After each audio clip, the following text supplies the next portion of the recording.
Hi, welcome to my channel. This is the Clip Studio Tips of the Month, and today I'm going to talk about lights, how to draw light sources, and most importantly how to render characters and the background hit by the light source. As always, if you need more details, check out my article. Link is in the description. Let's begin. Let's see how to draw a light source. Basically, we need to play with the blend mode of the layer. First we need to create a dark environment where our light can shine, and then we are going to paint the light source. We want to use dark blend modes such as darken, multiply, color burn, linear burn.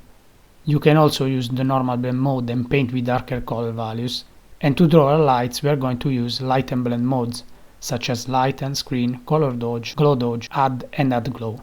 We will also use hard light later on in this video. If you want to add that light source, you have to consider whether or not the light is contained in a particular material. For example, in the case of artificial lights such as lanterns and neon light, we have to consider that they are basically a light source inside of an object made of paper and glass. The paper will act on the light, giving it a uniform appearance, and the glow emitted outside will be very soft. If you look at neon, we have a light source that is colored by the glass above it, and because the glass lets the light through more easily, we have clean edges around the light. First, create a dark layer. In this case I chose a dark blue color for the base. Now create a new layer on top of it with blend mode, add or add glow. Choose a light color, I choose a nice light yellow, and with the figure tool, draw the shape you prefer. In this case I do a lantern. The next step is to duplicate the layer with light and apply a Gaussian blur effect to the layer below. Go to Filter, Blur, Gaussian blur. This will create the glow area around the light. As you can see, the stronger the blur, the more glow you get. As you may have noticed, when you duplicate the layer, you also increase the brightness of the light, and you can use this to your advantage. In fact, you can keep duplicating the layer with light to make it brighter, and then you can merge all the layers together. Take a look at the opacity value. As you can see, I also adjust the opacity to find the right balance of brightness. You can use this method to reproduce virtually any type of light, adjusting the opacity, the color, the shape, and most importantly, the amount of light emitted with the blur. However, the most important thing is how to render the environment affected by the light source, and of course that's our purpose. If you are a beginner, I strongly recommend that you draw the spheres that I'm going to show you. It's a good exercise to improve and train your eyes and hands to automatically see the areas that need to be shaded or highlighted. To draw the spheres, all you need to do is to use the figure tool and draw a circle, then create a new layer on top with a blend mode from the darken group for the shadows, and a blend mode for the lighten group for the light. I promise you will feel the difference after drawing the spheres with all the effects I will show you, and you will be able to apply these effects to more complex drawings easily. The intensity of light emitted from the source will give a different mood to your image. For example, if the light is weak, the light will fade in a short distance. We can create a strong light fade to enhance the mood. The light barely touches the surface of the sphere, revealing it. The shadow merges with the background color.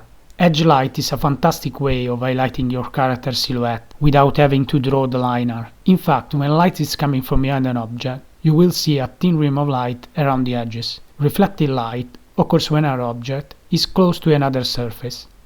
So the light bounces from the surface to our object, and as a result you will see the color of the surface left reflected on the object. I've taken into account the decay of the light and a very soft and thin edge light coming from the light behind. An object or figure can be hit by direct light and diffuse light.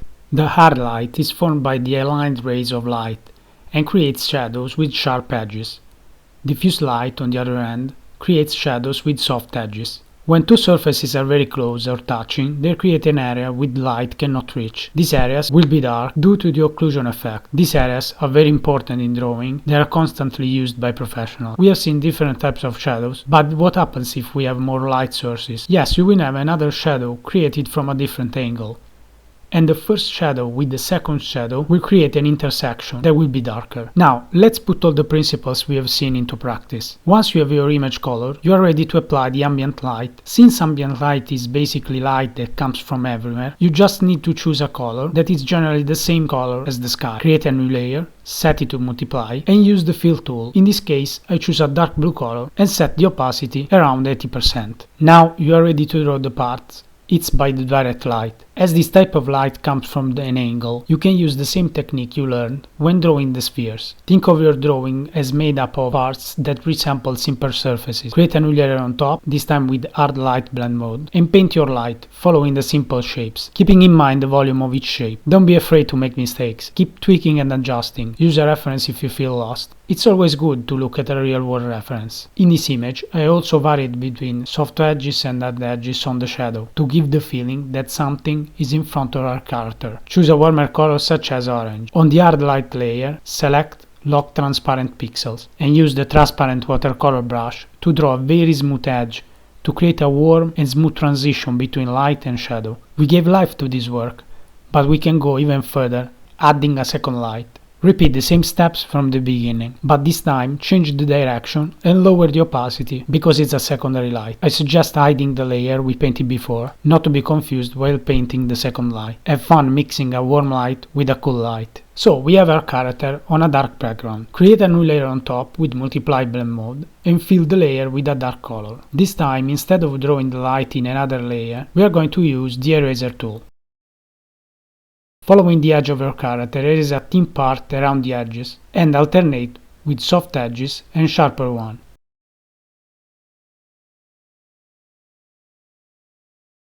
As you can see, around the neck, I created a very soft transition because the light embraced the neck.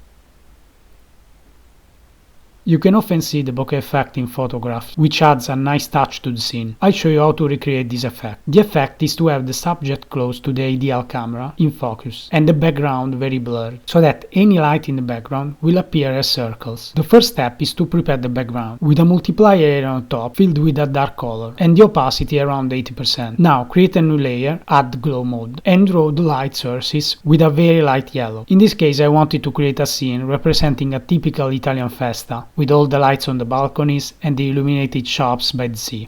Now merge the three layers and go to Filter, Blur, Gaussian Blur. I used a value around 30. To give them a more shiny look, create another layer and use an airbrush tool to create a very soft white glow around the lights.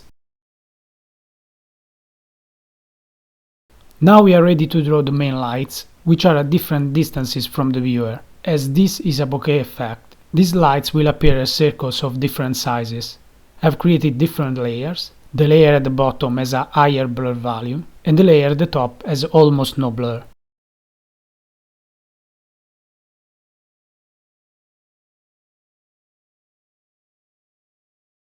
Another important thing is to draw the circles so that they overlap. They will create a brighter zone that is the result of the combination of the two. I would like to show you another method of applying very intense light to a character. This time we'll use a mask. First of all, duplicate the layer with the character, then go to Edit, Tone Correction, Level Correction. Adjust the level to darken the image. Now go to Edit, Tonal Correction, Color Balance. Move the arrow at the top towards cyan and the bar at the bottom towards blue to get a blue dark environment. Right-click on the layer and select Layer Mask, Mask Selection. With the eraser tool or using a brush and pressing C on the keyboard, erase the part where the light hit the subject.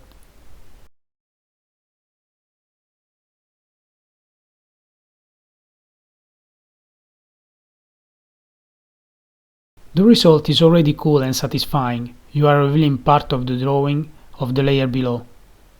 Next, create a layer on top, using the hard light blend mode, and choose a warm red color from the palette.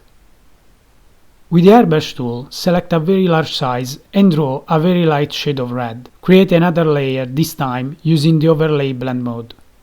Use a soft brush to draw an edge where the light and shadow meet to create a reddish transition. Now, for the final touch, create another layer on top with normal blend mode and select black in the palette. Select a large size with the airbrush tool and paint on the parts of the drawing away from the light to increase the darkness. In this final chapter I want to use all the techniques I have shown you so far by mixing them in a different type of work. And I want to show you a series of adjustments that you can make to prepare your work and the background to better integrate the lighting. I've drawn the three characters on a different layer of the background. The first thing I want to do is to create an illuminated version of my characters. Go to Edit, Tone Correction, Tone Curve, and change the values as I'm showing. We have darkened the occlusion shadows and lightened the rest of the image. Now click on the menu, in the Tone Curve window, select Red and modify the curve this way. The image is more reddish. Now select Tone Curve, Blue, from the menu, modify the curve. Our characters are painted in a warm color and ready for the next step. Now that we have our base, duplicate the layer and go to Edit, Tone Correction, Level Correction. As you can see, changing the values is like turning off the light. But we need to make one last adjustment before we paint the light. Go to Edit, Tone Correction, Color Balance. At this point we have two layers, one with the characters lit and the other on top with the characters darkened, but with a more blue color on them. Now repeat the same steps to darken the background.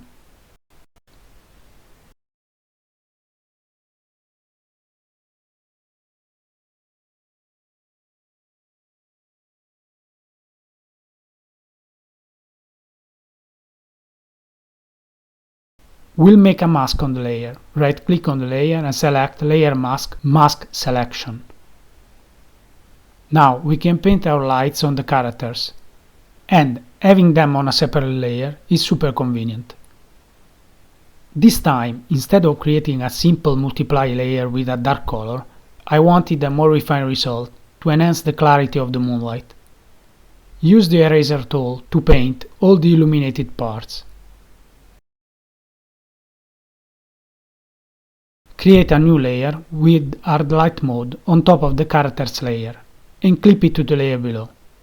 Select the transparent watercolor brush and draw the warm transition.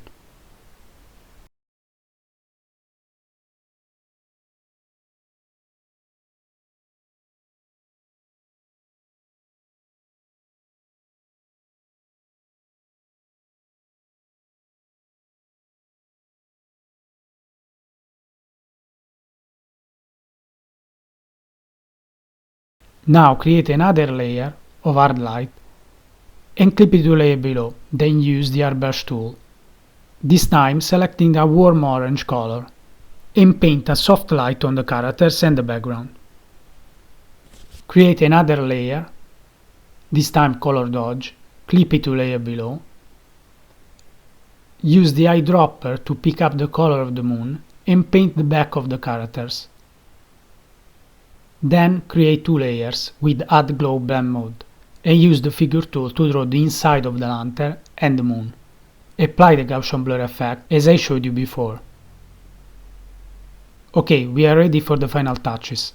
Create a new layer, Hard Light, and use the marker tool to paint a bright spot in the eyes of the characters.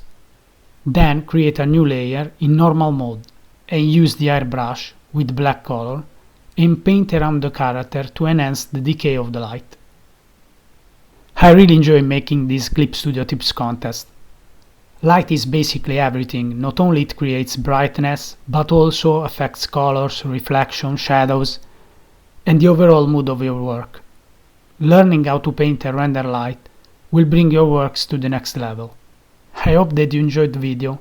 If so, don't forget to drop a like, I really appreciate it. Again, for more details, check out my article, the link is in the description. Thank you so much, see you in the next video, bye bye.